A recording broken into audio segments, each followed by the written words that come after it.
台南古都国际半程马拉松向来以赛道沿线各一密度上悬，以及补给站澎湃台南小吃闻名，受到各地跑者喜爱。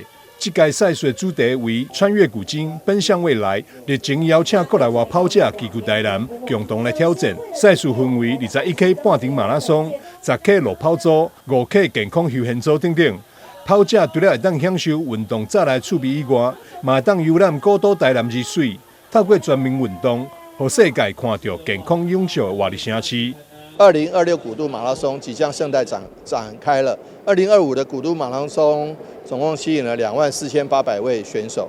那2026预计会更加盛大。那在3月1号就要举办了，欢迎大家一起来，热烈要报名要快哦。我们有早鸟计划嘛？古都马拉松颇负非常具有盛名，而且很多人都喜欢来。那我们可以看到这么多的好朋友，他们都肯定，而且节目非常精彩哦。不但分组分得很适合自己的这个部分呢，我们还有沿途都有许多加油站，充满着台南特色的美食等着大家。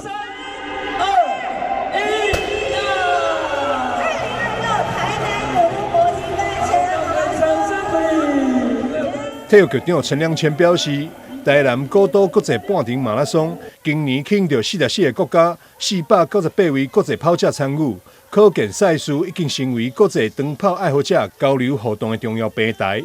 2026是古都马拉松20周年，台南市更提悬总奖金到100万，同时更推出一系列设计精美、别具意义的完赛礼，相信一定会吸引到更多民众报名参赛。